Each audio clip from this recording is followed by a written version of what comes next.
우리가 주일마다 야고보서 살펴보고 있는데 꼭 우리에게 필요한 말씀이고 또 이를 통해서 하나님께서 우리가 어떻게 신앙인으로서 살아야 할 것인가 잘 가르쳐주고 있는 것 같습니다.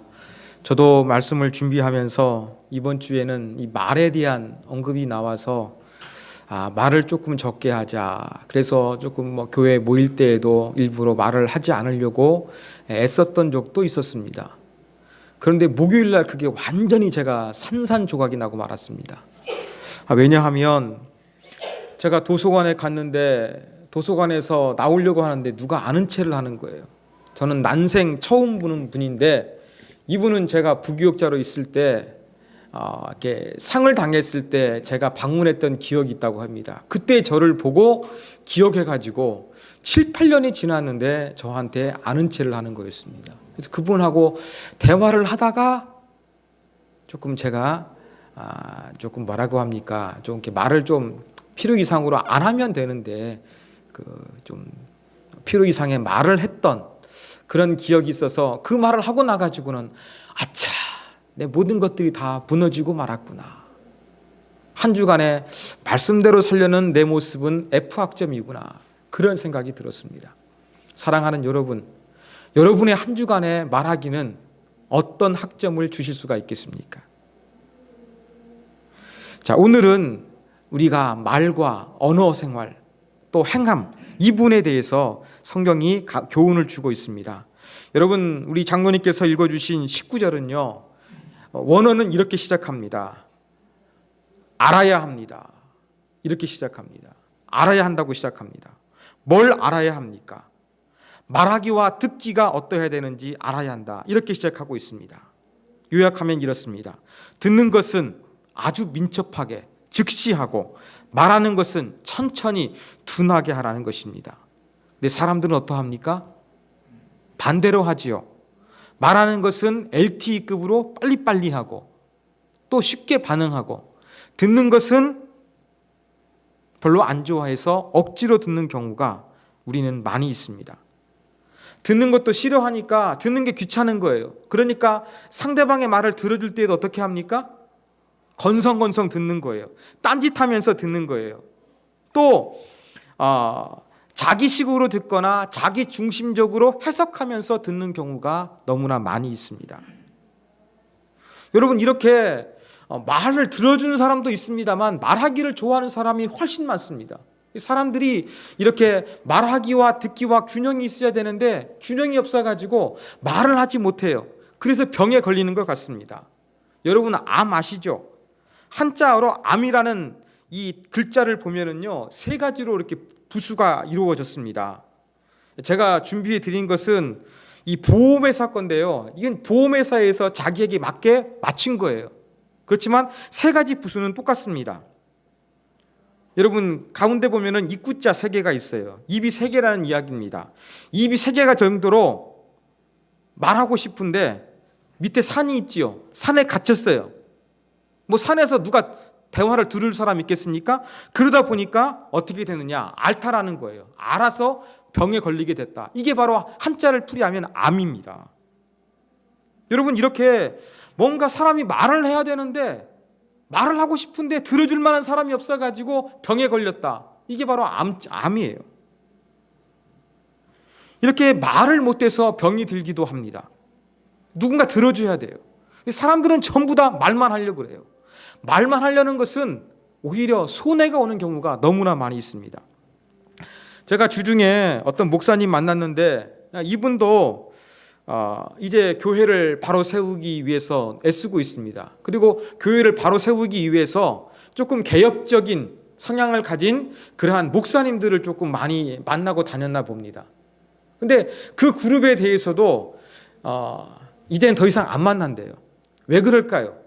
너무나 교회를 급진적으로 개혁해서 그럴까요? 아니었어요. 그들이 말하는 거, 그들이 성경에서 주님께서 원하시는 거, 지키려고 하는 거 다 좋아합니다. 근데 그 정신은 좋은데 그것을 실행하고 그것을 독려하는 방법에 있어서 만났을 때마다 자기 자랑하고 자기 이야기만 다 해버리는 거예요. 그러니까 그분들 만나고 싶지 않다는 거예요. 여러분, 내용이 문제가 아니라 말하는 사람의 문제가 되어서 사역에 엄청난 장벽과 지장을 초래할 수가 있다는 것을 이게 보여주고 있는 예라고 할 수가 있겠습니다. 그래서 우리는 성경이 말씀하고 있는 것처럼 말하는 것은 좀 더디하고 듣는 것은 잘 듣는 이 지혜가 필요한 것입니다. 그런데 오늘 성경에 보면은 이 듣기와 말하기를 언급하다가 성내는 것도 언급을 하고 있어요. 여러분, 성내는 것이 말하는 것과 어떠한 관련이 있을까요? 저는 말씀을 묵상하다가 이렇게 정리했습니다. 화를 내는 것, 성내는 것, 이것은 과격한 말하기다. 화를 내는 것은 무엇입니까? 말을 행동으로 보여주는 거 아니겠습니까? 말을 행동으로 보여주되 그 말의 톤이 강하잖아요. 강한 감정을 담아서 과격하게 이 주장하는 이 화내는 것, 이것도 일종의 말하기라고 할 수가 있는 것입니다. 여러분, 제가 말씀드린 것처럼 사람들이 말을 듣는 것도 별로 안 좋아하는데 화를 내면서 말하는 것은, 강압적으로 말하는 것은 더 마음 문을 닫고 듣지 않으려고 하는 것이 일반적인 현상입니다. 성경도 결론이 마찬가지예요. 뭐라고 결론을 내립니까? 야고보 사도가 20절에 보면 사람이 성내는 것이 하나님의 의를 이루지 못함이라 이렇게 말씀하고 있어요. 그렇게 과격한 말하기로서 뭔가 억지로 주장해서 결론을 만들려고 하는 것, 이것은 하나님의 영광, 하나님의 의, 하나님의 살아계심을 나타내지 못하는 것이다. 그렇게 말씀하고 있습니다. 자, 그러면 우리가 말하는 것과 이 듣는 것 가운데서 아름다움을 나타내는 방법은 무엇일까? 그것이 21절에 제시되어 있습니다. 여러분, 화면을 보시고 21절 말씀을 우리가 다 같이 읽겠습니다. 읽습니다. 모든 더러운 것과 넘치는 악을 내버리고 너희 영혼을 능히 구원할 바 마음에 심어진 말씀을 온유함으로 받으라. 여기 보면은 내버리다, 받으라는 단어가 등장합니다. 여러분, 내버린다는 단어는 원문에 의하면요, 옷을 벗어버리는 걸 이야기해요. 여러분, 더러운 옷 벗어버려야 되는 거죠? 더러운 악과 같은 부분들 우리가 벗어버리고 받으라는 거예요. 뭘 받으라는 것입니까? 하나님의 말씀을 받으라는 것입니다. 겸손하게 하나님 말씀을 받아들이라는 거예요. 여러분, 우리의 말하는 것과 우리의 듣기의 언어 생활 가운데 변화가 가능한 것이 있는데 그건 바로 무엇이냐? 하나님의 말씀을 받을 때에 화를 내면서 억지로 뭔가를 이루려고 하는 이러한 것들을 다 내어버리고 하나님의 말씀을 겸손하게 받을 때에 우리의 언어 생활이 새로워질 수 있음을 야고보 사도가 이야기하고 있습니다. 여러분의 말을 바꾸기 위해서 어떻게 합니까? 서점에 가면 자기개발 코너가 있습니다. 습관을 위한 책을 보거나 어떠한 세미나나 강연을 들어서 듣는 것이 아니라 야고보는 하나님의 말씀을 너희의 심령 가운데 가지고 있으면 이걸 통해서 너희의 말하는 것, 너희의 듣는 것, 이 일상의 언어 생활이 달라질 수 있다. 이렇게 말씀하고 있는 것입니다. 하나님 말씀을 왜 받을 수 있습니까? 심어진 말씀이 있다는 거예요. 예수 믿는 사람에게는요, 전부 다 하나님의 말씀의 DNA를 가지고 있어요. 그래서 그 말씀의 DNA가 성장해서 자라게 해야 되겠지요. 이 말씀의 DNA가 우리 안에서 성장하게 되면, 하나님의 말씀이 우리 안에 더욱더 풍성하게 자라게 되면 우리의 말이 바뀌는 거예요. 우리의 그 언어 생활이 달라질 수가 있는 것입니다. 여러분, 가장 먼저 바뀌는 게 무엇입니까? 말이 바뀌는 거예요. 이렇게 하나님 말씀이 심겨지게 되면 우리의 언어 생활이 달라지게 될 것이다. 그래서 이제는 말하는 것은 느리고 천천히, 그리고 듣는 것은 경청해서 들을 수가 있는 것입니다. 자, 여러분, 듣는다는 한자어는 들을 청자가 있습니다. 청이에요. 그런데 이 단어도 한번 부수를 보십시오. 보시면 왼쪽에는 귀자와 임금 왕자가 있어요. 오른쪽에는 열십자와 눈목자가 있지요. 그 아래는 한일자와 마음심자가 차례적으로 놓여 있습니다. 자, 이 들을 청자를 풀이해 보면 이렇습니다. 들을 때에는 왕과 같은 귀로 집중해서 들어야 하고, 10개의 눈을 가지고 있는 것처럼 상대방에게 집중해서 들어야 하고 하나의 마음을 가지고 들어야 한다. 이렇게 해석을 합니다. 이게 바로 들을 청자입니다. 여러분, 한자의 들을 청자는 단지 귀로 듣는 것이 아니라 마음으로 들어야 한다. 이것을 말씀하고 있어요. 여러분, 상대방 가운데 귀를 기울이는 것은요, 그냥 마음을 열어서 그의 내면의 감정, 내면의 소리, 내면의 의도까지 파악할 수 있어야 하는 것입니다. 한자어에 보면은 이청득심이란 말이 있습니다. 풀이하면 귀를 기울여 들으면 사람의 마음을 얻을 수 있다는 뜻입니다. 여러분, 이렇게 잘만 들어도 사람의 마음을 얻습니다. 여러분, 하물며 여러분의 마음에 심겨진 말씀의 DNA를 자라게 해서 여러분이 하나님의 말씀을 잘 들으면 어떻게 되겠습니까? 그 하나님의 말씀을 통해서 여러분의 언어 생활에 놀라운 변화가 있을 수 있다는 것을 야고보 사도가 이야기하고 있는 것입니다. 인간의 말도 경청해야 되는데 여러분의 마음 가운데 심겨진 이 하나님의 말씀, 이 하나님의 말씀이 자랄 수 있도록 여러분이 정말로 마음으로 듣기를 원해서 경청하다 보면 그 말씀을 통해서 우리는 얼마든지 우리의 말하기, 우리의 듣기가 새로워질 것이다 이야기를 하고 있는 것입니다. 자, 22절부터 25절에서는 이제는 듣는 것으로 그치지 말고 행하라는 것을 강조합니다. 여러분, 말씀을 듣고 행하라. 여러분, 말씀을 듣는 것 생각하면 이 시간에 여러분은 설교 듣는 것만 생각하시게 될 거예요. 우리 시대에는 하나님의 말씀을 다양한 방법으로 접할 수 있습니다. 설교를 들을 수 있고, 여러분이 큐티할 수도 있고, 여러분이 성경을 읽을 수도 있습니다. 그런데 여러분, 야고보 시대에 이 성경이 쓰여진 당시를 한번 생각해 보십시오. 그때는 책이 귀한 시대였습니다. 책을 읽는 사람도 별로 없었습니다. 우리 교회가 그 선교비를 보내고 있는 그 시골 교회에 가면은요, 지금도 그 나이 드신 분들은 글을 모르는 분이 많대요. 우리 시대에도 그런데 성경 시대에는 글 모르는 사람이 별로 창피한 것이 아니었습니다. 그래서 그들이 글씨도 모르는데 성경을 들을 수 있는 유일한 기회는 언제였느냐? 예배당에 나와 회당에 나와서 낭독되는 하나님 말씀을 들을 때였습니다. 자, 이러한 배경에서 너희가 말씀을 듣고 행하라는 것은 바로 무엇입니까? 너희에게 다 전달되는 모든 말씀을 다 실천하라는 이야기예요.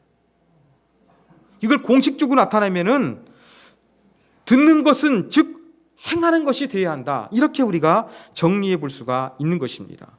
그러면서 23절에는요, 말씀을 듣고 행하지 않는 사람을 거울을 보는 사람에 비유하고 있습니다. 여러분 아침에 교회 오실 때 거울 보셨죠? 유리 거울은 16세기에 만들어졌습니다. 그전에는 청동으로 거울을 만들었는데 지금처럼 아주 선명하게 보이는 거울이 아니었어요. 이렇게 잘 보이지 않아도 자기의 모습을 보기 위해서 거울을 봅니다. 근데 거울을 보는데 자기가 어떻게 생겼는가, 뭐가 묻었는가 거울을 봤는데 금방 잃어버려요. 그런 거울을 본 효과가 전혀 없다고 할 수가 있는 것입니다. 이렇게 거울을 보면서 자기의 모습을 봤는데 금방 기억하지 못하는 것은 아무런 효과가 없는 것처럼 하나님의 말씀을 들었지만 행하지 않는 것은 아무런 의미가 없다. 이것을 지금 야고보 사도가 강조하고 있는 거예요. 여러분, 우리 교회 식구들 보면은 배드민턴에 조금 관심 있는 분들이 되게 많잖아요. 배드민턴을 치는데 배드민턴을 정말로 가서 쳐야지 배드민턴에 대한 강의를 듣고 배드민턴에 대한 동영상을 보고 배드민턴에 대한 책을 읽는 거, 이것만 열심히 해서 여러분 배드민턴 되겠습니까? 아니죠. 배드민턴을 직접 쳐봤을 때에 가르쳐준 것이 그렇구나, 이것이 맞구나, 그렇지 않구나, 이걸 우리가 알 수 있는 거예요. 마찬가지입니다. 하나님의 말씀을 우리가 행하지 않고 듣는 것으로 만족하면 정보에 그치는 거예요. 하나님의 말씀은 우리에게 정보로 주신 것이 아니에요. 우리 삶을 변화시켜 거룩한 하나님의 사람이 될 수 있도록 닮아가기 위해서 주신 말씀이에요. 그렇기 때문에 우리는 말씀을 듣고 행해야 하는 것입니다. 대학에 가면은요, 학점과 관계없이 어떤 과목을 청강하는 청강생이 있어요. 레포트 낼 필요도 없습니다. 빠져도 됩니다. 그냥 내가 듣고 싶으면 그 강의 듣는 거예요. 여러분, 신앙생활을 꼭 하나님 나라의 청강생처럼 하는 분이 있어요. 내가 듣고 싶을 때 듣고 그냥 교회랑 떠나면 그치고, 하나님 말씀에 대해서 청강생이에요. 하나님 말씀은 우리 삶을 변화시키고 말씀에 순종하는 주님 닮은 사람, 하나님의 뜻을 이루는 사람을 만들기 위해서, 세우기 위해서 주셨는데, 그저 대학교의 청강생처럼 그냥 하나님 말씀을 그냥 지적인 호기심을 가지고 들으려고만 하는 사람이 있습니다. 이것은 하나님께서 원하시는 아름다운 모습이 아니라는 것을 저와 여러분이 기억하기를 원합니다.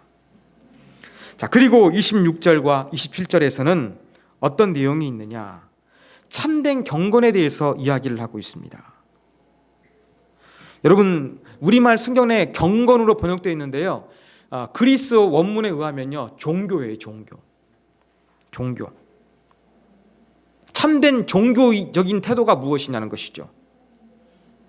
여러분, 진정한 종교성을 가진 사람, 진정한 기독교의 심성 가진 사람이 누굽니까? 예배 잘 드리고 기도 열심히 하고 봉사 잘하고 물질 봉사 잘하는 이러한 사람입니까? 이게 종교적이라고 할 수 있겠지요. 그런데 야고보 사도가 지금 여기에서 언급하고 있는 종교적인 참된 판단의 기준 3가지를 언급하고 있는데, 이 하나님과 관계 속에서 이루어지는 종교적인 것은 하나도 언급하고 있지 않아요. 참된 종교적인 사람이 누구냐? 이것을 언급하면서 제시하고 있는 것은 바로 무엇이냐면, 예배 드릴 때가 아니라 예배 드린 다음에 살아가는 신앙생활의 모습에 대해서 이야기하고 있는 거예요. 우리는 신앙이 좋다 나쁘다 평가할 때 그 사람이 얼마나 이 종교적인 프로그램과 종교적인 열정이 강한가, 여기에 가치관을 두고서 판단할 때가 많이 있습니다. 그런데 야고보 사도는 이게 아니에요. 정말로 종교적인 사람, 신앙이 깊은 사람, 이 사람은 누구냐? 대표적으로 3가지를 제시합니다. 그리고 이것은 야고보서에 반복되기도 합니다. 첫 번째가 무엇이냐? 자기 혀를 제갈 물리라는 것입니다. 이건 언어 생활을 언급하고 있는 거예요. 자기 혀를 제갈 물린다는 것은 말할 때 절제력을 갖는 거예요. 해야 할 말 하지 말 것. 또 아까 말씀드린 대로 말하기를 더디하는 것. 이게 바로 혀를 제갈 물린다는 그러한 것과 일맥상통하는 것입니다. 여러분, 얼마 전에 교육부에서 이 대한민국의 교육을 기획하는 2급 공무원이 민중은 개돼지라고 말했습니다. 여러분, 이야기 들어보셨죠? 아주 사회적으로 큰 판문 일자 이 사람을 아예 파면 조치하고 말았습니다. 이 사람을 파면하지 않으면 이 우리나라 사람들은 어떻게 생각을 할까요? 이렇게 민중에 대해서 개, 돼지, 이러한 의식을 가지고 있는 사람이 뭔가 국민을 위해서 교육 정책을 기획하고 집행한다고 한다 그러면, 그 사람이 정말로 이 교육을 통해서 인간답게 살 수 있고 평등하고 모든 사람이 잘 살 수 있는 대한민국 참교육이 이루어질 것인가? 여기에 대해 사람들은 퀘션 마크를 가지고 있거든요. 비록 취중 실언이다, 영화의 한 대목을 인용했다, 이렇게 말하고 있지만 그래도 부지 중에 자기의 의식을 드러내는 것이기 때문에 이 사람을 파면하지 않고 이 사람이 계속 대한민국의 교육을 기획하게 만든다고 한다면 대한민국의 교육에 대해서 기대하는 사람은 아무도 없을 것입니다. 여러분, 마찬가지입니다. 여러분이 정말로 경건해서 정말로 신실하게 하나님 잘 믿는 사람이라고 그렇게 스스로 생각하고 그런 이야기를 들어요. 그런데 여러분의 언어가 혀에 재갈을 물리지 못해서 거칠고 말실수가 많습니다. 격려하고 위로하고 소망과 따뜻함이 있는 말보다 상처 주는 가시 돋친 말이 너무나 많이 나옵니다. 여러분, 이러한 말 가지고는 우리가 정말로 하나님을 잘 믿는다, 사랑의 하나님을 믿는다, 그렇게 우리가 인정할 수가 없을 것입니다. 그래서 마태복음 12장 34절에도 이러한 구절이 있습니다. 독사의 자식들아, 너희는 악하니 어떻게 선한 말을 할 수 있느냐? 이는 마음에 가득한 것을 입으로 말함이라. 뭐라고 말씀하고 있습니까? 마음에 있는 것을 입으로 나타낸다는 거예요. 교육부 장관도 그랬고, 또 신앙이 좋은 사람이라고 한다 그러면 마음속에 있는 것을 드러내다 보니까 어떠해야 되느냐?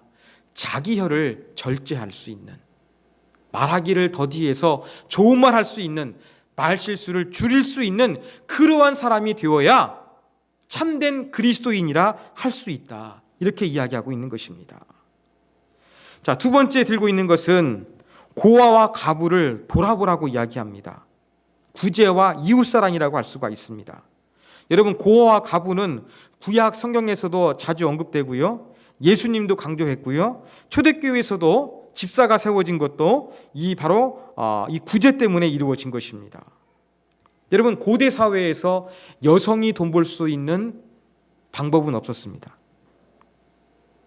지금처럼 사회복지 프로그램이 발달한 것도 아니었기 때문에 과부, 미망인들이나 아니면 고아들은요, 자기의 힘으로써 험난한 세상을 헤쳐나가야만 했습니다. 이러한 사회 구조 가운데서 기독교는 자선단체는 아닙니다만 이렇게 사회적인 약자, 사회에서 가장 힘들고 어려운 사람들의 그 모습을 외면하지 말고 주님의 사랑을 흘려보내고 그들을 돌보는 자가 되어야 한다는 것을 강조하고 있는 것입니다. 여러분, 두 마리의 나귀가 길을 가고 있었습니다. 근데 작은 나귀가 그날따라 몸이 좋지 않아가지고 이 큰 나귀에게 자기의 짐을 좀 나누어 지자고 이야기를 했습니다. 그런데 큰 나귀는 나도 지금 내 짐도 무거워 죽겠는데 너희의 짐까지 지고 갈 수가 없다고 거절하고 말았습니다. 그런데 길을 가다가 얼마 못 가서 이 작은 나귀가 그만 길에서 죽고 말았습니다.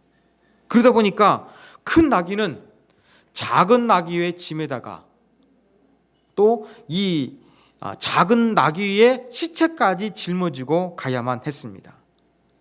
여러분, 큰 나귀의 모습이 현대인들의 모습입니다.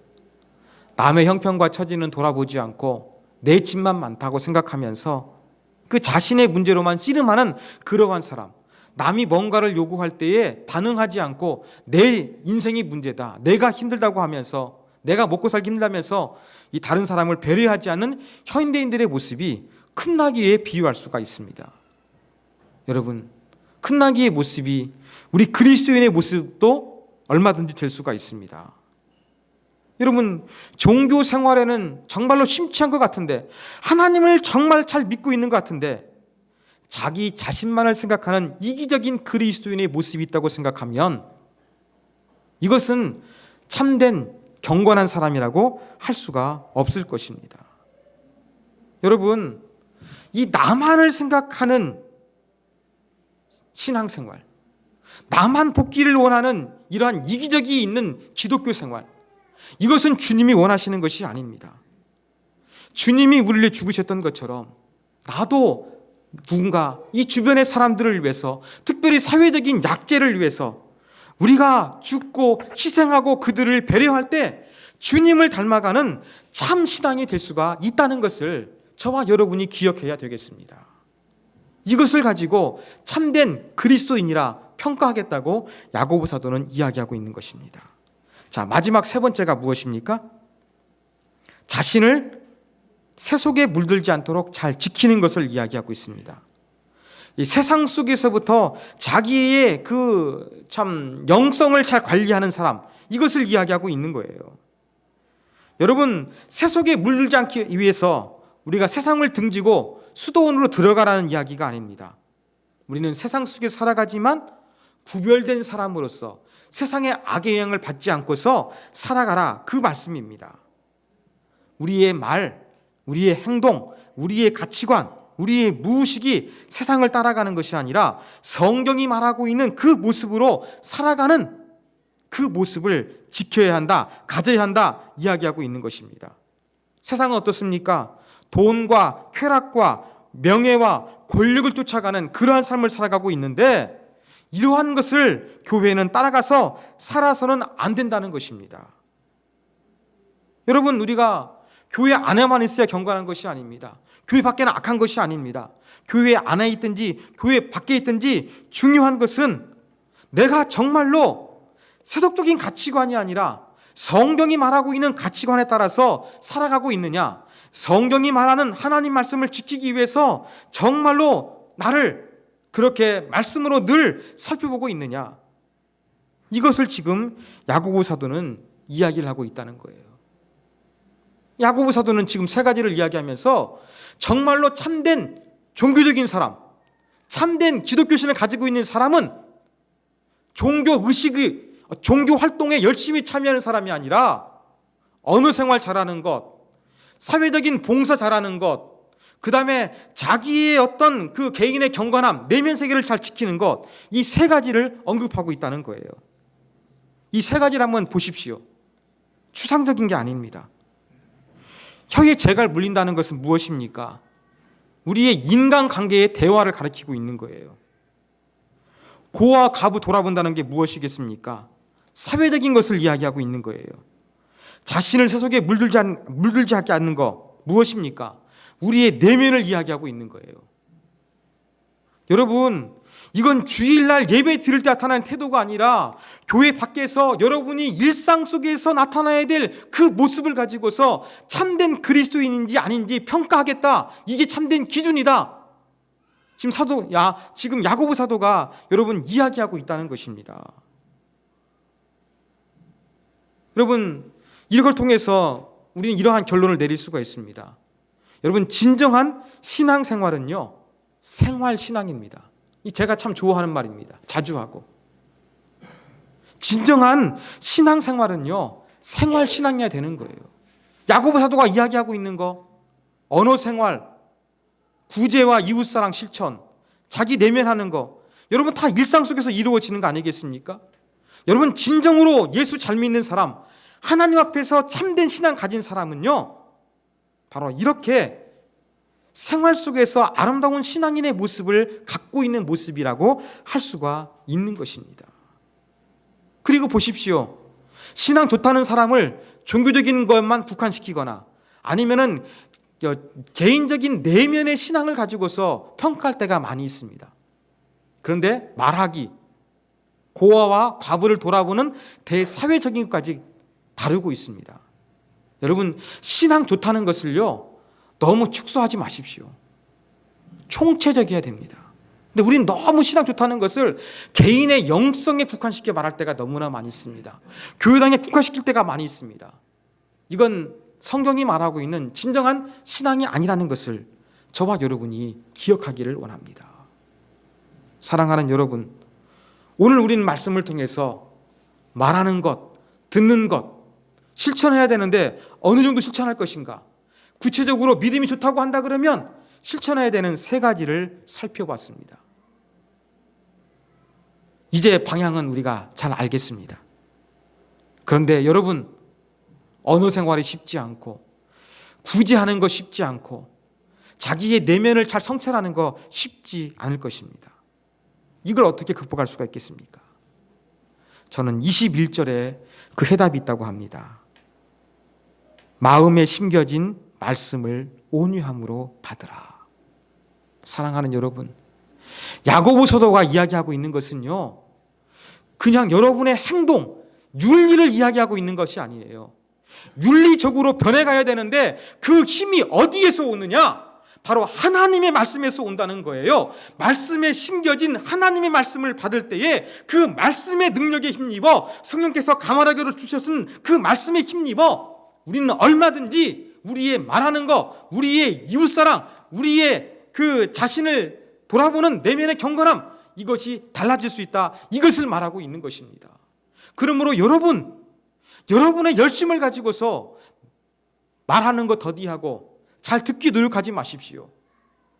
여러분, 인간적인 휴머니즘으로서 여러분 구제하고 봉사하려고 하지 마십시오. 여러분, 극한 인내심을 가지고서 여러분 신앙을 지키려고 하지 마십시오. 우리의 힘은 어디에서 와야 됩니까? 하나님의 말씀에서 와야 됩니다. 우리의 행동이 바뀌어야 되지만 그 힘은 어디에 있느냐? 하나님의 말씀이에요. 하나님의 말씀을 우리가 잘 받을 때, 그 말씀이 우리 안에 역사할 때 우리의 삶은 달라질 수가 있는 것입니다. 진정으로 하나님 말씀에 의해서 너희의 언어 생활, 너희의 종교 생활, 너희의 봉사와 구제 이제는 달라져야 한다. 야고보 사도는 이야기하고 있는 것입니다. 오늘 야고보가 말씀하고 있는 이 기준에 볼 때 사랑하는 여러분, 여러분의 신앙은 몇 학점입니까? 어떠한 학점을 줄 수가 있겠습니까? 우리의 신앙이 정말로 아름다워질 수 있도록, 우리의 신앙이 생활 신앙이 될 수 있도록 하나님의 말씀으로 늘 우리 자신을 살피고 말씀의 힘으로 모든 것들을 이기는 거룩한 그리스도인 되게 하여 주옵소서. 이렇게 기도하시는 우리 세움의 가족이 되기를 주님의 이름으로 부탁드립니다.